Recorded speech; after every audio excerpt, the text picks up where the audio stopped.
Welcome to Uncle Taylor's Unchained universe. Strap in for some content palooza. Hello, everybody. Welcome to Uncle Taylor's Unchained Universe. I'm your host, Uncle Taylor. It's a pleasure to have you here. It is 8:42, Sunday, the 17th of April, 2022. Although it feels like this year has already dragged on forever, it is one of the most holiest days of the year, Easter Sunday. I welcome you, my children. As it says in Uncle Taylor's Corinthians 3, episode 1, The Phantom Strikes Back. Those who shall not play with the consoles, go play with young girls' tonsils. As always, with me, I have Uncle Jesse and Uncle Jackson. Boys, good evening to you. Did you have that like written down or something?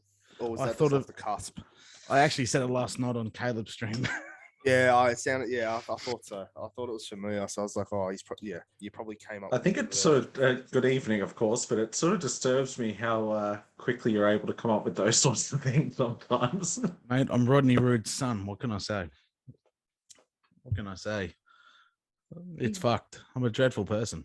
So don't stress. I just think of things too quickly. It's bad. It's very bad. But are we doing all right, boys? Everything going okay?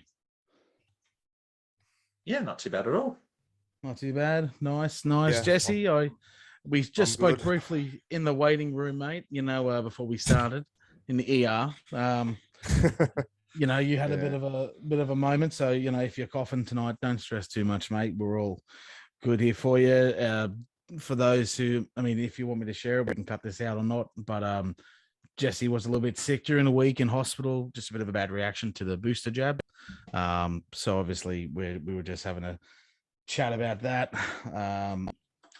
So we definitely send all the very best to Uncle Jesse. Insert get better soon here erotic fan fiction of Elsa getting fucked by the snowman, just for you.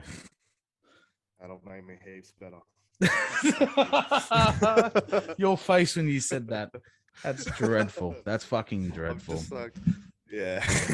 Just give up and go, yeah, Taylor. Ha Taylor. That was just the face of defeat, really. Face of defeat. The man is defeated. Defeated with the fetus. Damn it. Oh, please don't. God. Please don't, Uncle. No, it's all right, mate. It's all right. Other than that, I've been all right. That's all right. Other than almost fucking dying, I've been all right. No, mate, that's good. That's good. We're glad you're in the mend, of course, dude. A bit of a rough go. That one was, and what it definitely sounded like. Well, I'm going to jump straight into the sports section this week of the column because I am just so humanly wrecked still.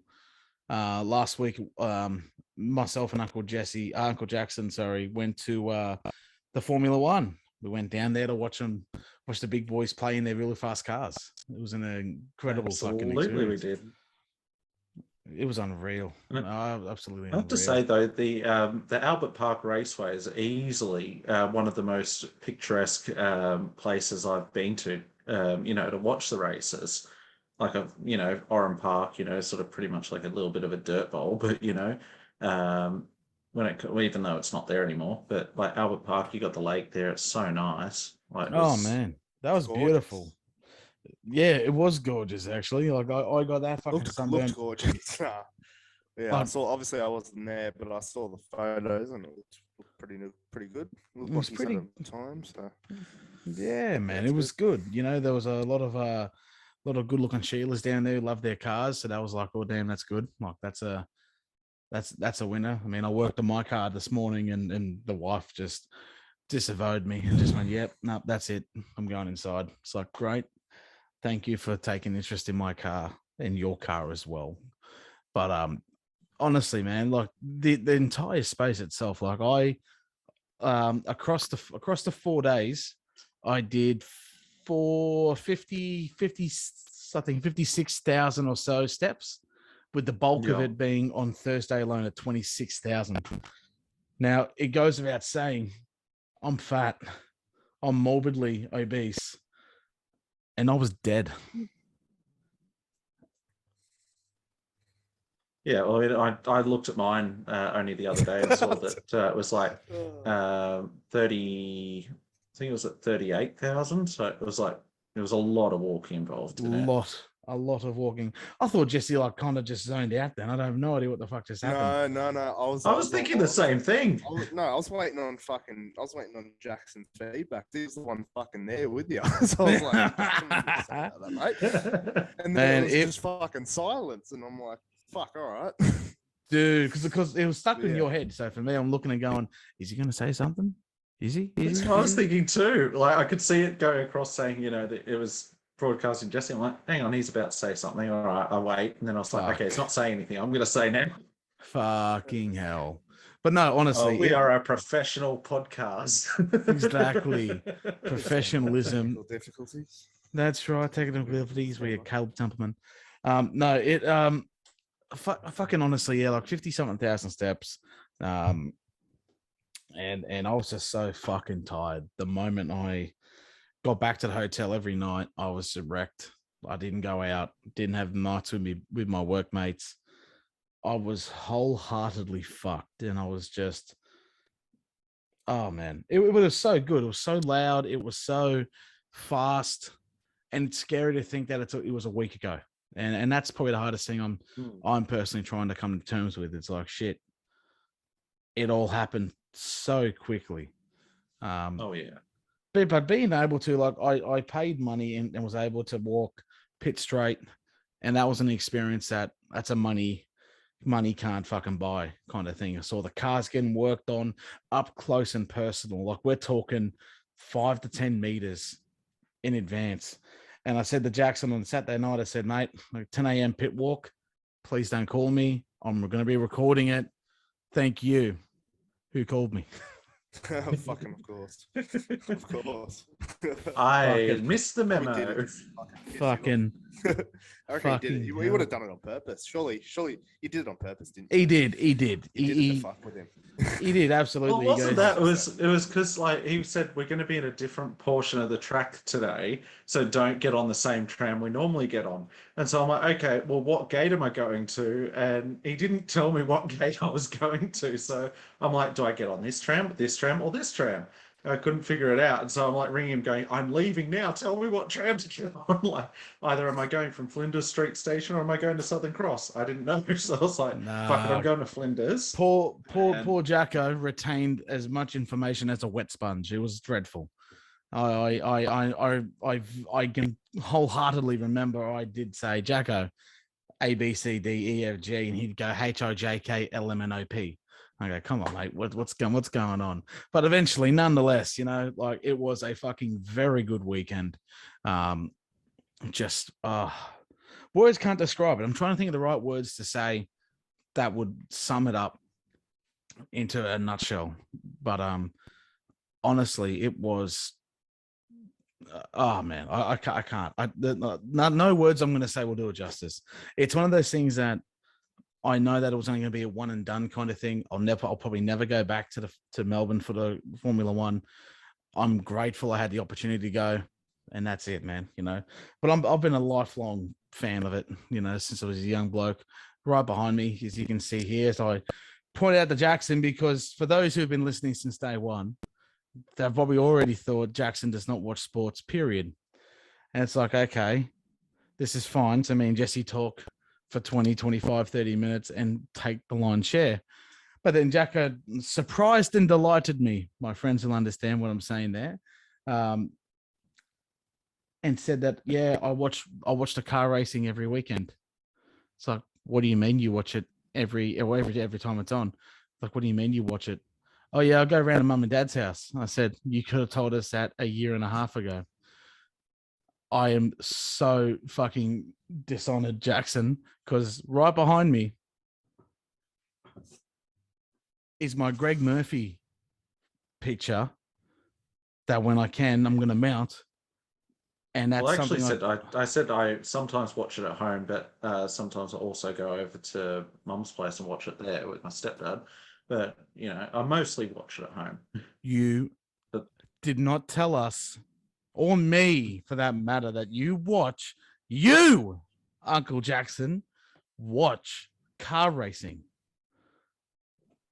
And what's Jackson going to be doing next Sunday night? What's he going to be doing? Watching the V8s. Oh, geez, they're racing at nighttime, Awesome. are they? Formula One, I think, is on next week in fucking Italy. You goose. You Stimpy, you idiot. So I've been watching a lot of Ren and Stimpy on Paramount Plus. But yes, Jackson is now going to take over and talk about the V8 supercars as a Uncle Taylor Show exclusive. So Jackson, V8 supercars for Melbourne, sir. The floor is yours. Oh, it was all I can say is that it was brilliant watching it up close and personal there. Like I watched it, on the screen and in person is just two completely different experiences. I found that you do find a lot more actually gets shown on the screen because obviously if you're on a corner or something like that, you're only seeing them going past and then that's it, sort of thing. But on that being said, being that close to them is just surreal. Like I've been an avid Holden fan my whole life.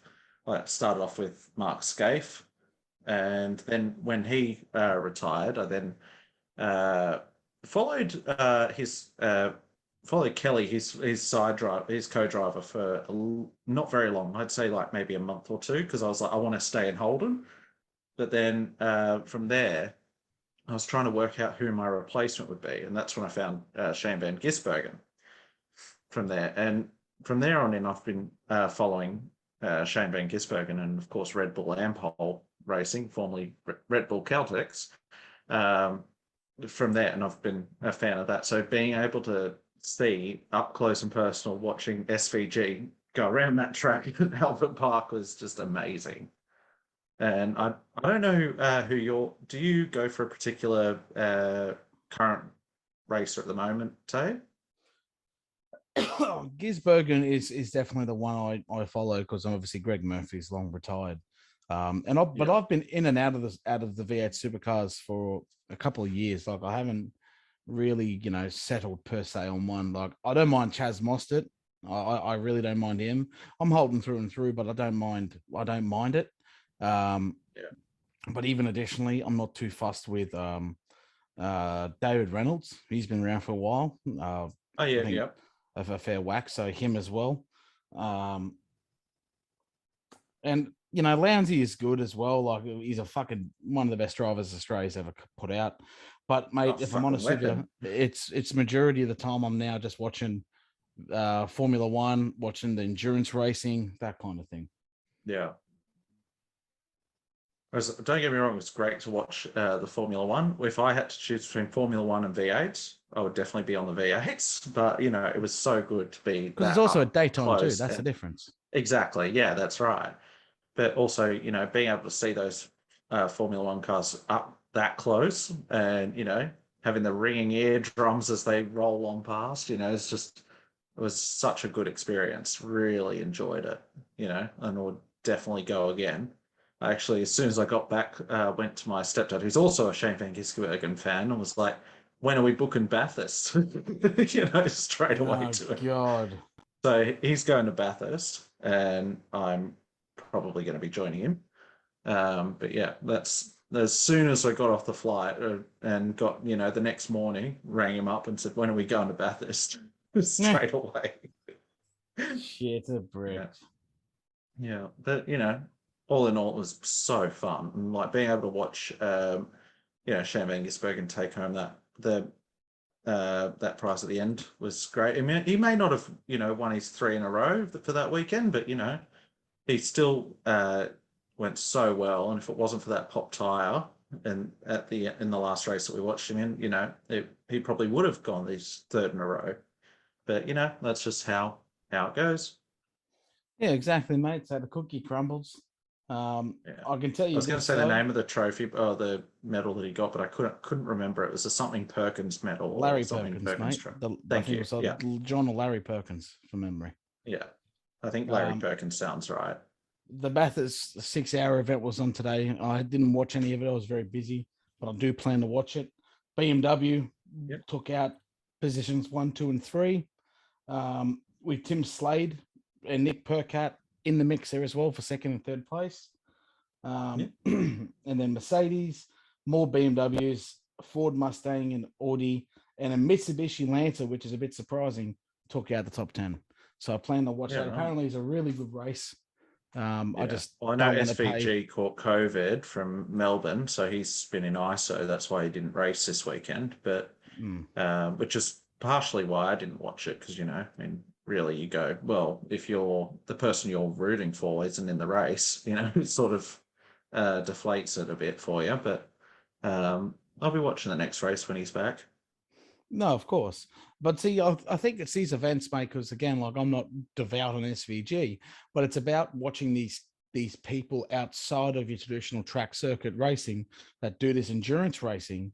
And it really proves the power and demand of the machine, of the car. And that's what I love about it, is how long can the car run? How long can it stay active for? That's it. Absolutely. But also driver fatigue plays a huge part in it as well. If anyone's ever watched Le Mans 24-hour, they literally race in the dark, pitch dark, and race for 24 consecutive hours. Now that those suits that they're in are fucking. They would heat you up. You'll cook a turkey in 10 minutes, probably easy. Mate, so they keep, it's just fucking ridiculous. That's it. They're fire retardants as well in there. So exactly, it's unreal. But that's been Jackson Tumpy's. Jackson Tumpy's. Oh shit! What was it? Jackson Tumpy's V8 Supercars Extravaganza recap. So, but no, that was good. That was good, Jacko. Thanks for taking over that, mate. That was nice. That was very nice of you. Jesse, on to you, sir. I'm sure you watched your bunnies play. Yeah, I watched them. You watched them? What did you think? I'm still going to be here. I'm just going to sit down for a sec. All good? Yeah, so I was pretty happy overall. I think I wasn't very happy with the first, I'd say 20-25 minutes. The Bulldogs are like a bottom. They've been a bottom team for a long time now. So just that first 25 minutes where they seem to have really, I don't know, they seemed like they were going to go on and maybe fucking cause some issues for us. So that was a bit concerning. And then obviously we started working our way back into it, and the big sin bin happened. And then we put on 3 tries in like 5 fucking minutes. And then it was just, that was it for the rest of the game. The momentum was all in favor of us, and we just, I don't know, we're just better than them. It is, mate. Luckily enough, like I think I watched it, about 20 minutes, 25 minutes, and then went, this ain't the bunnies. I just don't think they're going to come out here and win. And I'm thankful they did. But you're right. It took a long time for the motor to actually get warmed up and get going. And obviously the sin bin helped. Let's call it what it is. That did help. But it's everything else, man. Like afterwards, they've just convincingly played well in that second half. I tell you what was a really what I think's just mind-blowing, but this is because we've expected this man to perform so well for Melbourne, but it was Josh Adair's car first try yesterday for the Bulldogs. So it took, on Friday, 6 rounds for him to score? Well, yeah, we all know why, because Melbourne aren't fucking feeding him the ball all the time. You haven't got those fucking Melbourne halves and the Melbourne spine fucking putting it, because at the end of the day, he's a winger. What the fuck is a winger going to do for a team if the team isn't good already? Like, if they haven't got a good spine in general, if they haven't got good halves and a good system at that fucking club, or any sort of good tactics or attack or anything, he's not going to do fucking shit. And that's what you've seen. He's done fuck all. He's scored 1 try, and it was off a fluky little error from South. So, like, I mean, really, like he's a good player. I'm not saying he's a bad player. That's great. We're not saying that. He's shit. He's a great winger, but it really puts into context what it's like when you got a good team behind you. When you got good halves and shit, like, mate, you got good strategies. Let's call it what it is. It's strategizing, leading up to the game. I think the coach, Trent Barrett, he's not the worst coach, mate. He's definitely not the best, but there is so much things that he could do with the right people around him. I feel like who could really turn the Dogs around. They've had 2 years now to rebuild with him. Yeah, I think it's been 2 years, and really, I feel like they've bought attackers more than they've bought defense, or they've bought people who can defend but they haven't been able to defend well because the other players in their team aren't defending nearly as well either. You know, Sure. it's the same same kettle of fish as the West Tigers kind of system. I think what are they 0-5 to begin? Yeah, It's the haven't worst. won. It's the worst start in the It's- team's history. It is probably one of the based on how it's going right now, it's easily one of the worst teams I think I've ever seen. Easily, like in It the is. modern NRL era, like how they are right now and how they've been going, fucking awful. And just what puts it into perspective for me was where the mindset of this club is at. Is that Luke Brooks is now going to get 1.1 million. They've signed him on for 1.1 million for the next year. Yeah. Like, in what world? Like, I'm not saying Brooksy is a terrible player by any means, but no means is he a fucking good player. In what world do you sign a player on for 1.1 when he's constantly underperforming, not delivering? He's a halfback, so his job is literally to set the team, like to set the attack, to get everyone set, to get everyone in position, to set the plays, get the forwards set, and he just also fifth tackle options. He's meant to be good with the long kick, the short kick. He just underperforms all the time, and that really puts into perspective where this club's mindset is. They're putting in all their chips into Luke Brooks, and it's like, mate, you need to start building up some young players. You need to, invest in other areas. Like Luke Brooks is just not. It's not it for that club. And you know what's funny is Luke Brooks would probably be better if he went to another club. He'd probably perform better. Yeah, and I actually think I said that to you when me, you, Zoe, and your dad went and watched the footy. I said you put Brooksy into a club that has a good system. Not that he would ever go to Melbourne Storm, but you look what they do with their talent and their kids when they come through. It's the same thing that I think of. You put him into a system like that, he will perform. It's as simple as that. Well, I heard something the other day. I don't know if it's true or not, but apparently I heard, obviously Pappenhausen was coming up through the West Tigers system. And apparently someone told him, the reason he left, someone told him that, look, you're not going to be any good. You're not going to be any good. You're not going to be a good player. You're not going to go anywhere. So you got to go elsewhere. And then he went to Storm. And look what fucking happened. I don't know how credible that is, but I heard it somewhere. Mate, unfortunately, that's fucking ridiculous. I'd believe it, bro. For the sole purpose believe of it as well. You look at what the West Tigers, the people they've let go over the years that have gone on to be stars and then superstars. It's Mitchell Moses. Moses went. You had, you know what? We have the power of technology at our hands here. And and here's the thing.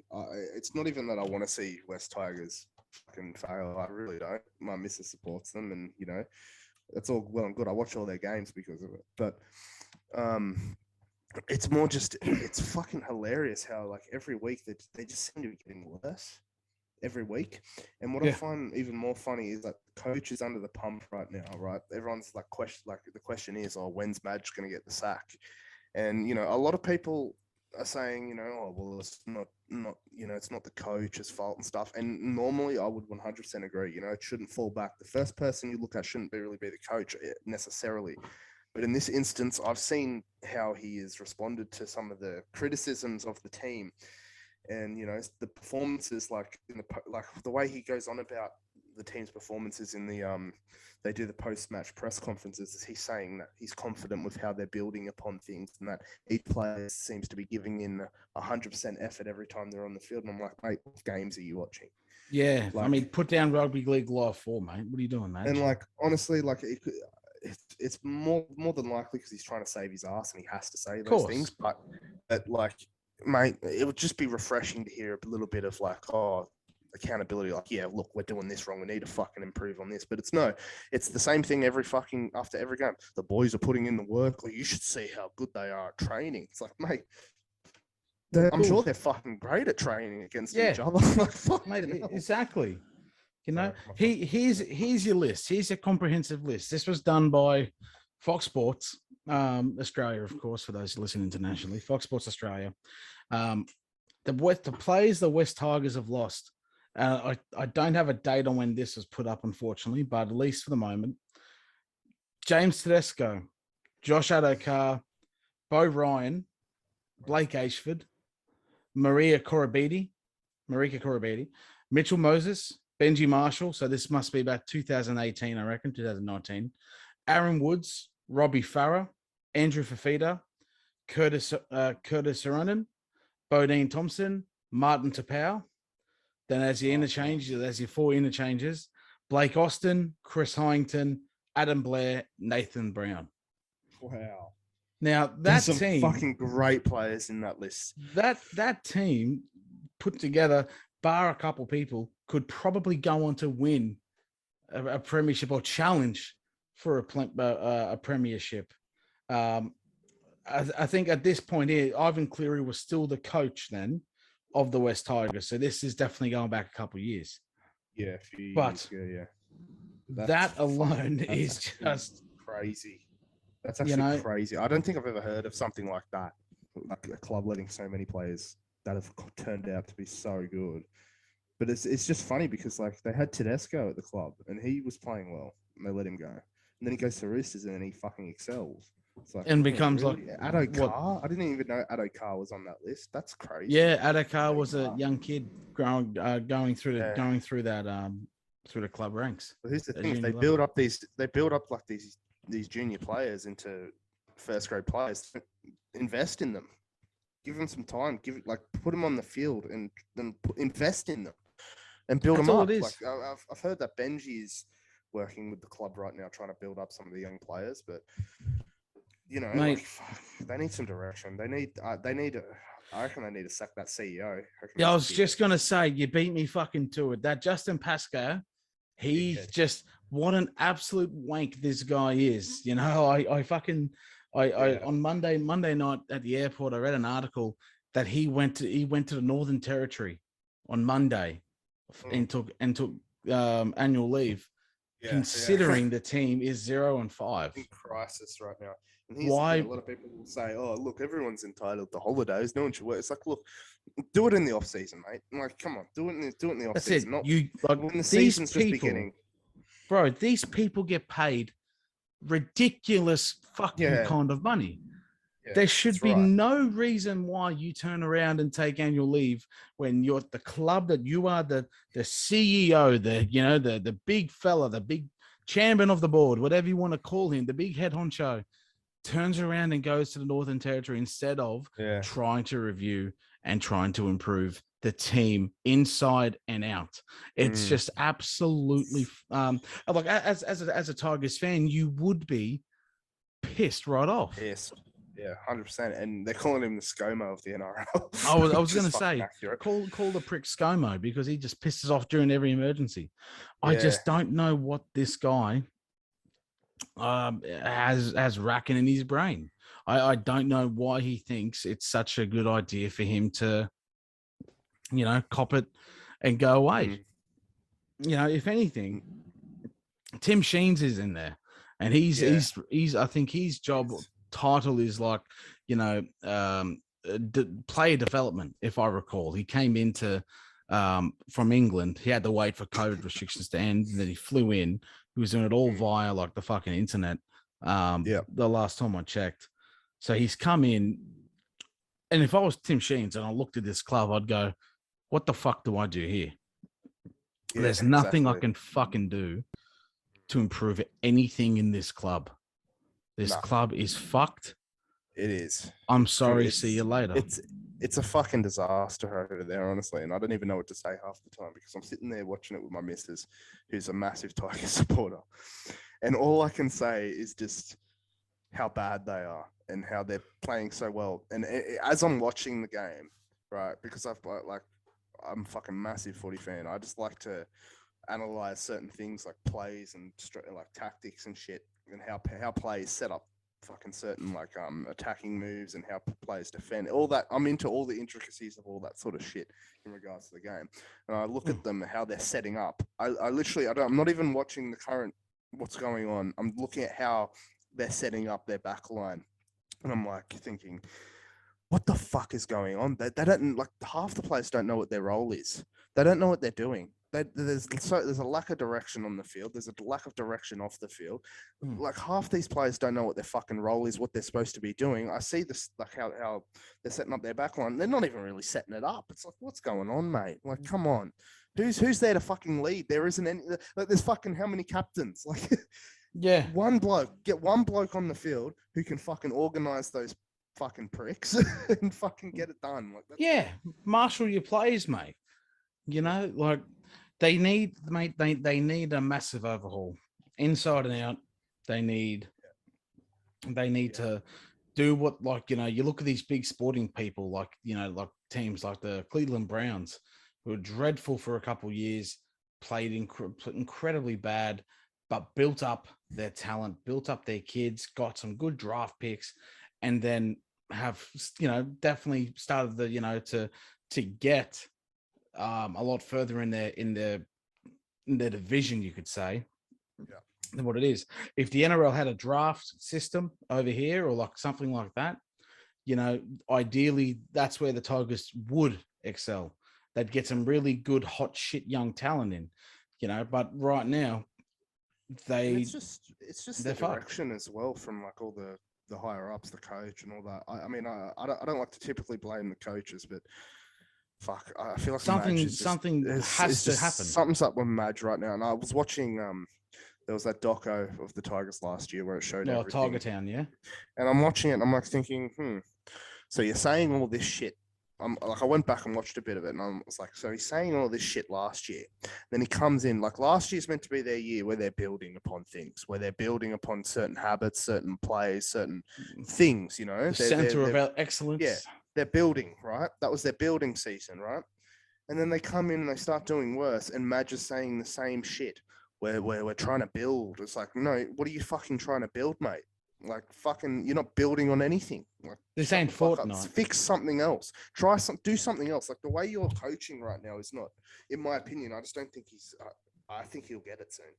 I think he'll get it. They're saying it's his last chance right now, but yeah, who fucking knows, mate? They're going up against Parramatta Eels tomorrow night. Yeah, bad. And in terms of, bro, in terms of the bookies and what they're tipping, the Parramatta Eels have given the West Tigers, in the bookmakers' eyes, 21.5 points head start.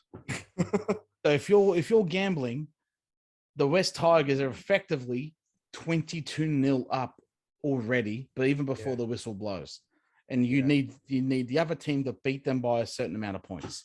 So ideally, they could win 24-0 tomorrow night, and you would still make money from Parramatta. Think of that. That's nuts. Think of that, mate. You know, that's nuts. It's fucked. Otherwise, what did you think about your boys last night, mate? Look, I'll tell you what. Disappointed, of course. I thought maybe we might cause an upset or be closer. The way that we should have played. It's unfortunate the way that we played. We didn't play bad. That's the thing. Like, we had 64 minutes, I think, without a single error. It's just a matter of we were outclassed. And, you know, I've actually been really impressed with how Cronulla's been playing this year. Same, mate. Honestly. And I've been saying since probably round 3 that they're going to be a top 4 side this year, and I actually believe that. And you know what? One thing you got to remember is how fucking good Melbourne are. How good. Oh, mate, exactly. How Melbourne are good and efficient they are. How efficient they are at controlling a football game as well. Yeah, and bro. The fact that you were able until at least 20 minutes left of the game, I think it was, or something like 63 that. minutes. You were able to go try for try. It's pretty much a certain period of time. And, you know, it was a fucking great game. I really enjoyed it. It was the last sort of half an hour, 20 minutes, you know, and the start to that second half. And the start to that second half shot you in the foot as well. But I mean, you had a lot of positives to take away from that. Like your completion rate, like that is a high completion rates like that is what wins you football games, really. That's exactly right. I mean, you just, unfortunately, if we had players like Cam Munster on our squad and Ryan Pappenhausen, that try that mate, the freaks, but that Cam Munster try, I could not be mad sitting there at it. I watched it happen and I went, it's too good, isn't it? That's the best try of the round I'll see. No, it was just. Yeah, he really kicked into gear, had a good game. But another thing is you lost Dal Finucane pretty much from the start. I was going to say he's a big that player. look, that's a big loss, for us. You look for these players to come in and play, especially versus his old club. Nico didn't have too bad of a game. I thought he played well. All things worth it. I think he played okay. His kicking game was very good, actually. But his goal kicking was average, dude. Well, actually, at the start, bro, it was way better at the start. But like his goal kicking's always fucking below average. Though. You need a goal kicker. We in the foot. That's it, mate. Because it could have helped towards a multi. It could have helped towards of something. I don't fucking know. Yeah. But it was disappointing seeing that. But I think what he needs to do as well, as good as he is a player and his talent that he has with being elusive and being able to run in that, he also needs to be realistic and go, I have been designated as the kick on last play. I need to stop holding the ball on fourth. Do it early in the set. I don't know. Yeah. But I think it's because his mindset is like, I'm a half, but I also want to play to my strengths, and my strength is being able to run the ball. But at the end of the day, you got to, as a halfback, you got to be available for those fifth tackle. Because as you said about 10 minutes ago, the halfback is the one that sets the plays. And if you're tackled on fourth, and it wouldn't be a problem if it was every now and then. I feel like this is a frequent thing that I see every time we play. Yeah. But I guess, like I'm not on $500,000 a year, $600,000 a year out there playing football 80 minutes a week. So my fucking seat here and, me saying what I think, it's life.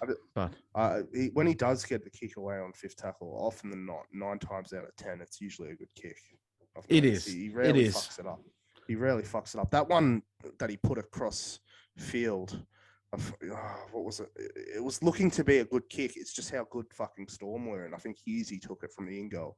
Yeah, and it was like a change. It was a kick going in the opposite direction. It was like a change of directions, trying to catch them coming in and compressing their line. But some good kicks. But I'm impressed with Cronulla this year. Actually, really. Same here, man. Same here. No, mate. Look, I definitely am proud of the way the Sharks have played. But premierships aren't won in April, so we just gotta, continue on our road, and hopefully you guys too, get used to not having Adam Reynolds, which is baffling. I saw a post about Adam Reynolds, and I had a good laugh to it. Adam Reynolds is one of the is having a kicking masterclass. Unfortunately, it's just kickoffs. Since he's joined the Broncos. Yeah, so he's perfected his kickoff game. That's fucking A, he has. But he's should have, mate. Fucking, I feel sorry for him, dude, because I'm sure he wanted to stay. I do too. He definitely wanted to stay. It's just, I don't know. The club was investing too much into Latrell. I think that's what I heard. And he's overweight, and now he's. I honestly, with Latrell, I like him. He's a great player, but I think he's over fucking hyped. If I'm being honest, he does a good job at fucking coming in and causing trouble for like the defenders in like a backline play. But other than that, I think that's our fill-in fullback Blake Taff is way better. I like Tafty. Way better. He's consistent, and he's a good player, good little player. And our new half, Ilias, is actually getting better as well. So he made exactly right. It just takes times for these kids to regress and get into a system. I thought he played pretty well on Friday, so I'll definitely give him the raps. Friday game. So definitely give him the raps, man. But what we'll do now, we'll change gears a little bit because I don't want to bore everyone else. I did not keep my promise, unfortunately. I did not watch Human Resources. Okay. I watched 2 episodes, and that's all. I watched more than that. I think I'm on episode 7 or 8 or something out of 8. So I've watched a few. Look, the first episode, dry as hell. I stand by everything I said. The last one, the last, say, 2 to 7 that I'm at now, look, they got slightly better. I won't even go as far as to say it was good. It was That's if that's even on the scale of how I can rate a episode or a series rather. Like if you compared it to Big Mouth, it was in the gutter sort of thing. But otherwise on its own, it's an okay show. It's not. I didn't laugh once. I still haven't laughed once. But it's stale. Is the best way to describe it. It's stale. I watched the first one and the second one, but when I was watching the first one, I was just thinking in the back of my head what you guys were saying about it, and I'm watching it and I'm like, this is shit. And then I'm watching, I'm like, what the fuck is this? Honestly, it's not funny. And then the second one comes around, the start, I'm like, all right, and I'm like, it's a bit better, but other than that, it's not. I don't think I'd go out of my way to really watch any more of it, to be honest. There is one episode that nearly got a laugh out of me. Nearly did. It's spoiler alert early. It's one where they go to a hang on. You gotta do it right. Spoiler alert. Yeah, they go to a conference. But they go to a conference, and I'm not going to say any more about that, but it the whole time they're at the conference, it's being hormone monsters, it's obviously about sex matters and hormones and things like that, so that sort of thing. It's almost, I would say it was funny. It wasn't funny, but I nearly got a laugh out of it. Nearly got me to laugh. I had more fucking fun with the first 5 minutes of the new South Park fucking episode. Oh, good and I haven't watched it yet. So it's on my Plex. Just watch it, Jackson. Hurry up. I just fucking legally downloaded it. Good on you. The only thing I can give you guys as I wouldn't call it homework, but as something I would recommend is if you go onto Human Resources and watch one episode. I think it's called something. It's something to do with conference. If I was a bit more prepared, I'd be able to see what episode it was. I think it's 5 or 6. I'll have a look and I'll name off. I'm quickly looking it up on my phone at the moment because my phone's right below the thing here. Don't play. Fuck off, cunt.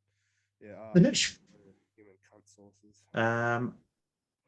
It's called Human cunt sources. It's episode 7. In the time of postpartum. No, it's called episode 7, International Creature Convention. Oh yeah. ICC. So that one is I've watched the first 15 minutes of it so far. That's the one I'm up to. And so far, it hasn't gotten me to laugh out loud yet, but it's getting close so far. I just think, I like Big Mouth as well. I really love Big Mouth, but it's great. Big Mouth knocked it out of the park as far as Human Resources are concerned. They've dropped the ball a bit, but episode 7, I've watched all the way up, and I'm thinking, God, kill me now throughout the whole thing. But episode 7 was the only episode I can say I've actually somewhat enjoyed. Okay. I watch Big Mouth, and that's my. I love Big Mouth, but I just think for me, out of any sort of comedy cartoon show or anything like that, South Park is just fucking undefeated for me. It's still, God, yeah. It's absolutely is undefeated. Every year it's just something. You think, nah, they can't get any better or worse or whatever the fuck you want to call it. And then they do. And then you're sitting there watching, and you're like, wow, what the fuck? Then they just fucking just show it out of nowhere, mate. It's great. I love it. Yeah, it was only, I think it was about an hour ago, I watched the Muhammad episode of South Park. Yeah, that's a 3-part. That's a 3-part one, isn't it? Or a 2-part one where they fucking go to. I think it's 2-parter. And then Cartman goes to any fucking, what is it? Jake Tapperman or something where it's something to do with manatees. And he fucking gets the balls from Fuck yeah. Oh, that one. Oh yeah. Yeah. There's the Family Guy writers and manatees in that episode. Family Guy writers, that's right. They're manatees. Yeah. That's bad. They provide the flashback gags. Yeah. That's it. Yeah, exactly. What about the time Kyle ran? No. I love that fact that they actually made a fucking episode just shitting on Family Guy. Yeah, exactly. Right. It's just, and it's so funny because it's so fucking accurate. It's all just flashbacks, like fucking. Yeah. Remember the time? Like it's just fucking great. It's Yeah. good shit. You know what else is actually really good? I actually got around to watching it in Melbourne. The Halo TV show. I finally started watching. I haven't watched a new episode yet, but really, really fucking good. I've actually been enjoying it. Like I watched all 3 episodes before Jackson flew down Friday night, and it's just, I don't know, something's hitting different about it. Like it's nowhere near the same storyline. There's some aspects of it. Halo Chief's head's out. Master Chief's head's out. His ass is out as well in episode 3, so that's even better. Cortana's in it. It's the same voice character too, so that's a big win. I thought that was a really good win. But it's good. Like the CGI is actually accurate. It looks good. The Covenant looked good. The only thing that spun me is this thing that's there with the Covenant, this special one, and that throws you a bit at the beginning. But if you're going to watch it, it makes sense as time goes on.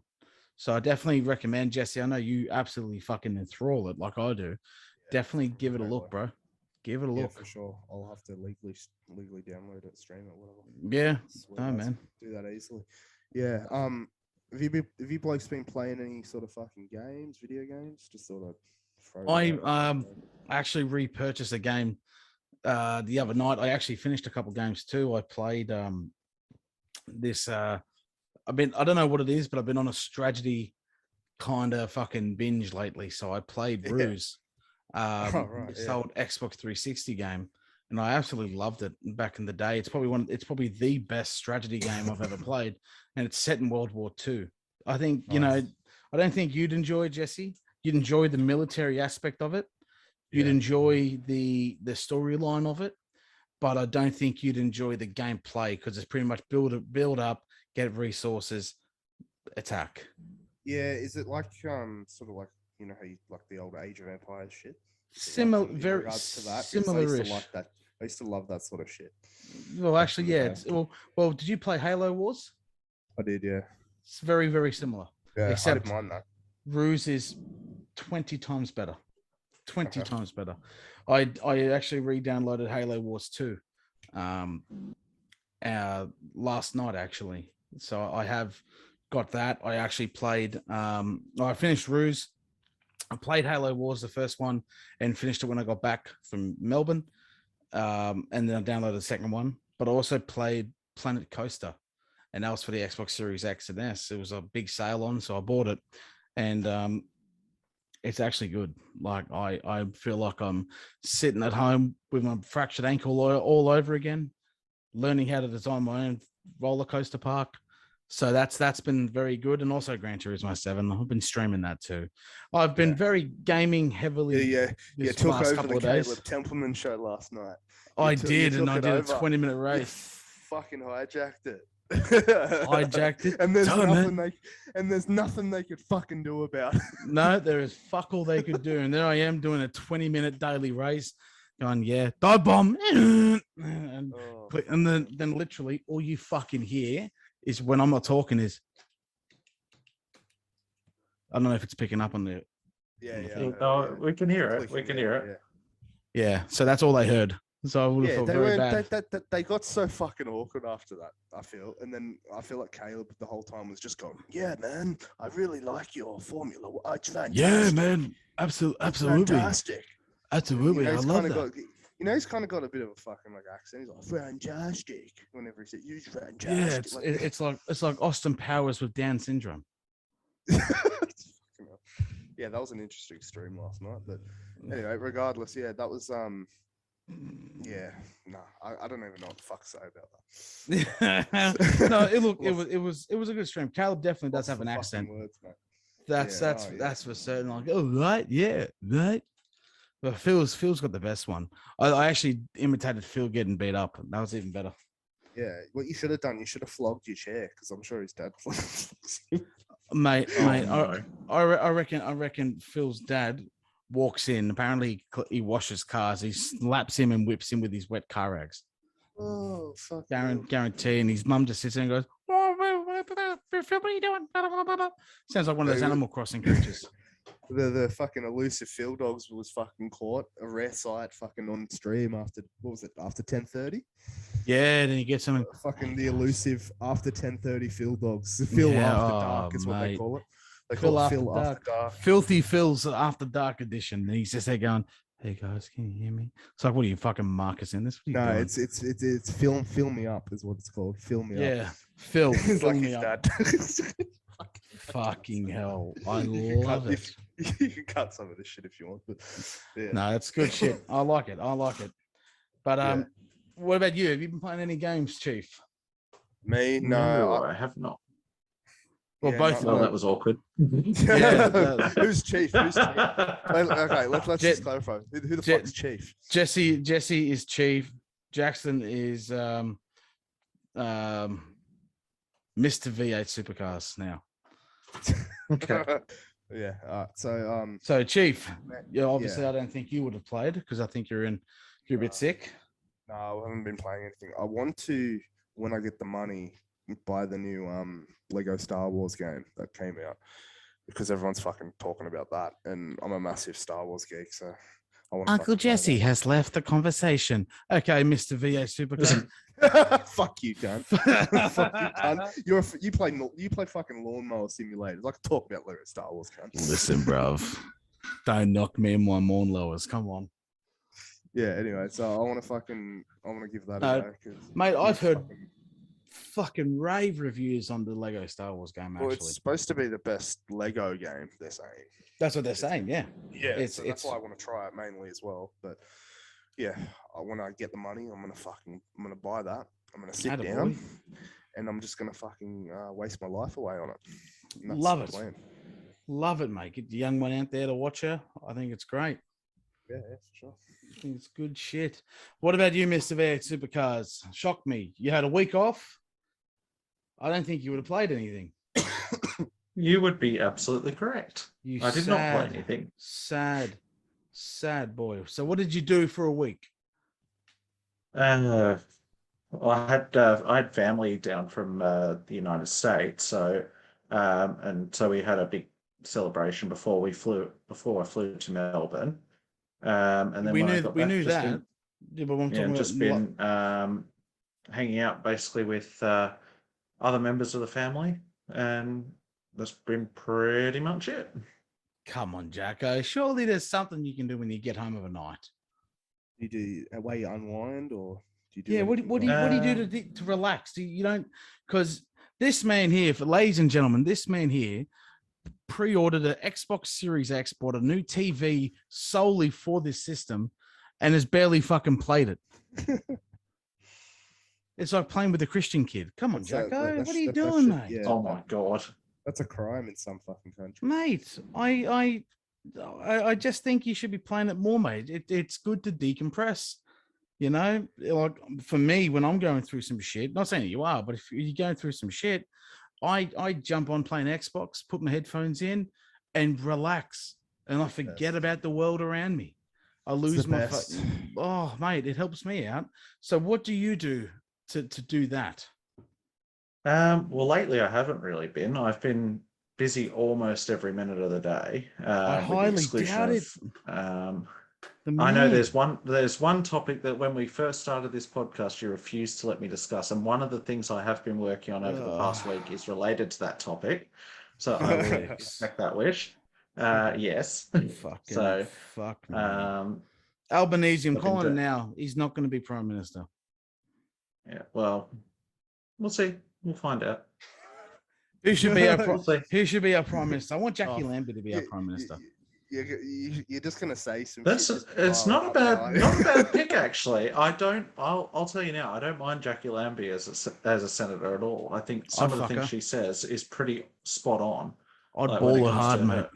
I'm a massive ScoMo fan. I would fucking. No, look. Well, you'll Jackie know on my YouTube channel, you'll see a couple of videos of that feature Jackie Lambie anyway on my YouTube channel. Damn. But no, I mean, I'll tell you now because you've opened that door for me. I'm going to charge through it. Or shut. Too late. I'm already through.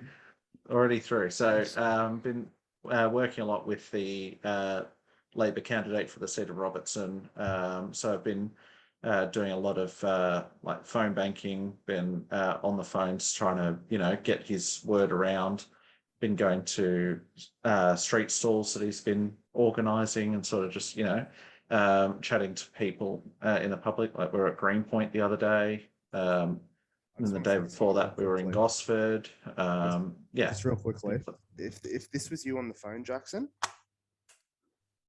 hung up. Oh my God. Yeah. I'd say I'm sorry. There's no one here by that address, and hammer my iPhone. I mean, look, for me, I just saw the phone there.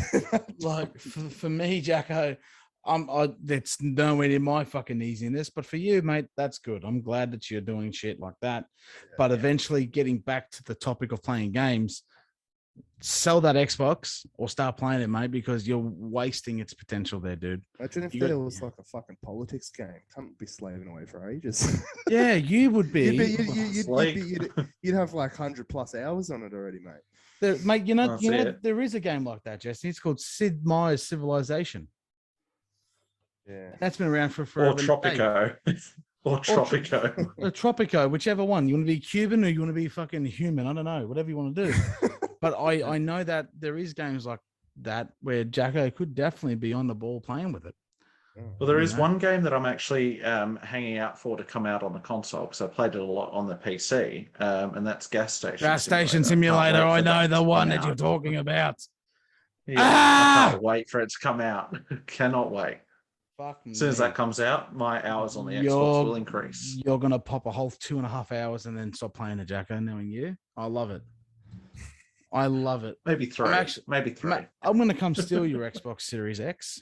Maybe I wouldn't even notice it missing for about a week and a half, and then I go, "What the hell?" You easily. I'll gladly take it from you. Exactly. Once you like do a Uncle Jackson loan to loan, and just you take Jesse's Xbox and suffer with that original Xbox, and then you give the Series X to Uncle Jesse, because we know it'll be used. I mean, fuck, Jacko, you gotta start doing something, Chief Keef. I know your relatives listen to this, so if your relatives are listening to this part of it, message your grandson, your son, your nephew. I was about to say niece then, but I keep getting confused between niece and nephew. Your nephew, your cousin, whatever, and say, Uncle Taylor told me to tell you to play your Xbox Series X and stop doing things for other people and relax. Okay, cool. At least we've eliminated that aspect. Now, another thing, anal hemorrhoids. Oh my God. I tell you what, if I had the fucking money, I'd have the Series X. I'd have a bunch of I'd have a gaming station in my fucking house. I'd have all this streaming equipment, all this fucking good tech, and I'd fucking set up my like a fucking streaming thing where I can do live streams, and I'd fucking try and do that every night. Yeah, bro. I had the money, 100%. Bro, look, it's taken me 4 years to get to where I am, dude. It's a fucking journey and a half, man. I know exactly where you're coming from, and that's and there's a lot of things that have gone into it. There's work-life balance with your wife, your partner, So I'm not able to do it nearly as much, but I'm starting to get those feelings again of, hey, I'm just going to stream because I'm feeling good about it and get back into like a schedule. So I'm missing that shit so much. But Jacko, just you guys hear that through the microphone? You just farted, you? No. There's a helicopter coming into land, I think, over at the hospital next good. to us. So I think your relatives from the US heard me. They're coming over to tell you to play your Xbox. Fuck, that was a quick flight. Thank you, Glenn and Gus. I appreciate it. I'll tell you what. Apart from that, there's not much else that's been going on, lads. I've got to be honest with you. I'll put the call out to you too. Jesse to watch the Halo game, the Halo TV show. I'll give you my Plex details because I've got it. I'll give you my Paramount Plus, whichever one you want. Jacko, the goal for you from me is for you to play your fucking Xbox. Play it. That's it. That's what you got to do. Give it some love, man. Give it some love. Yeah. The only time I've used it in the past 2 weeks was last night, and I literally turned it on to do updates on it, and then that was it. Yeah, it really be like that, eh?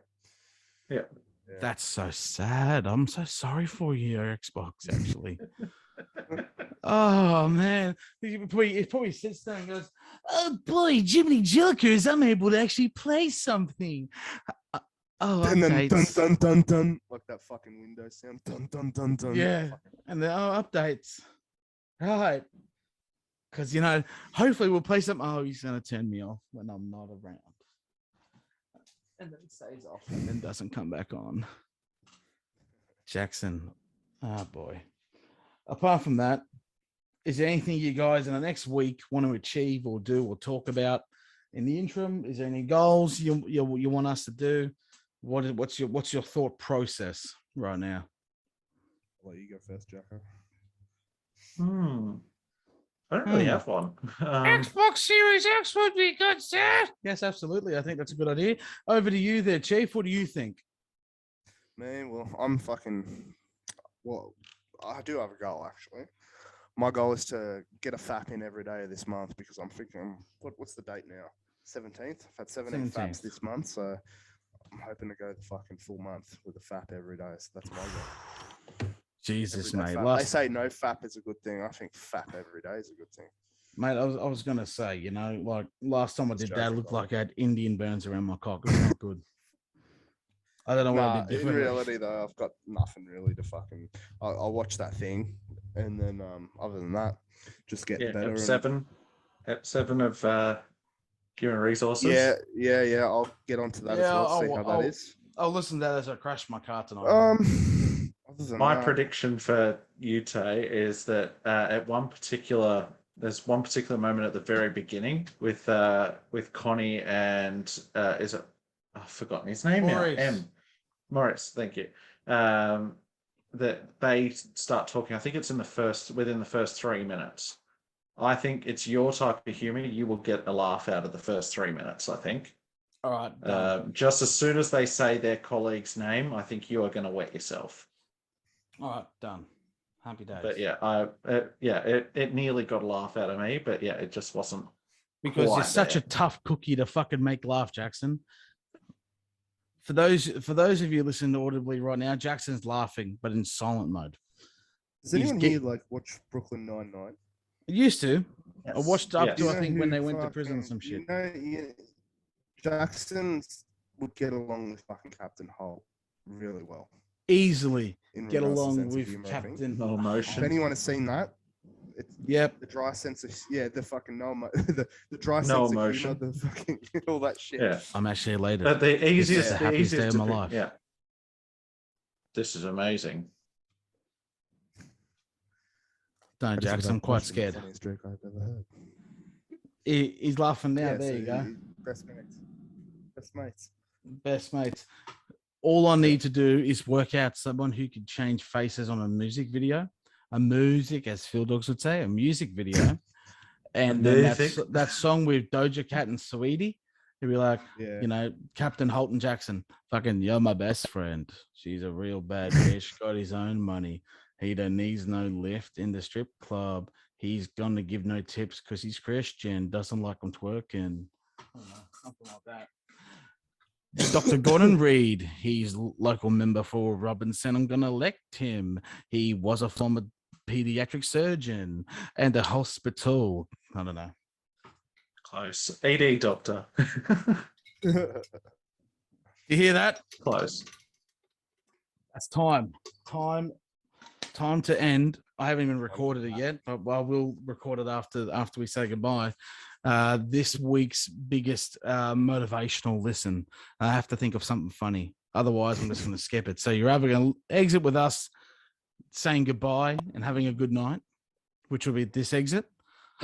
Have a good night. Thank you very much. Or it's going to be, we now leave you with this week's segment of whatever. So say your farewells, boys. Jackson, more importantly, where can we find you?